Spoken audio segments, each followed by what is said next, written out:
शिंदेंमुळे राज्यात युतीची सत्ता. भाजपने गणेश नाईकांना शिवसेना संपवण्याची परवानगी द्यावी. आम्ही 2 हात करायला तयार. खासदार नरेश मस्केंचं नाईकांना थेट आव्हान. एकनाथ शिंदेंनी गणेश नाईकांवरील प्रश्नावर बोलणं टाळलं. भाजपने परवानगी दिली तर यांचं नामोनिशाण मिटवून टाकू, नाईकांचा इशारा. जिल्हा परिषद निवडणुकीनंतरच मुंबईचा महापौर बसणार. महापौर पदासंदर्भात राजश्री शिरवटकर, रितू तावडे, शीतल गंभीर, योगिता कोळी यांचं नाव आघाडीवर, सूत्रांची माहिती. जिल्हा परिषद निवडणुकांसाठी मुख्यमंत्री मैदानात. आज रायगड, रत्नागिरी आणि सिंधुदुर्गात मुख्यमंत्री प्रचार करणार. मी येतोय, विजयाच्या तयारीला लागा, चिपळूणमध्ये लागले बॅनर. बांद्र्यात आज राज ठाकरेंची मुंबई महापालिका निवडणूक लढलेल्या उमेदवारांसोबत बैठक. महापालिका निवडणुकीच्या निकालावर मंथन होणार.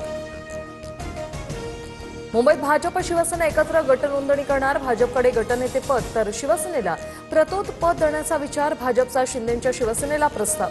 विश्वसनीय सूत्रांची माहिती.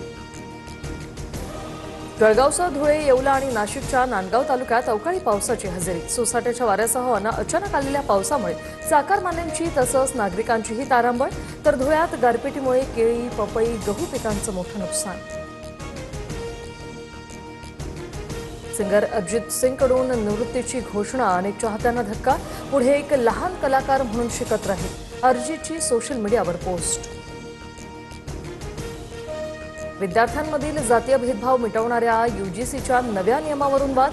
विद्यापीठ आणि महाविद्यालयांना समता समिती स्थापन करणं बंधनकारक, अन्यथा कारवाई होणार. खुल्या प्रवर्गातल्या विद्यार्थ्यांचा नियमावलीत विरोध.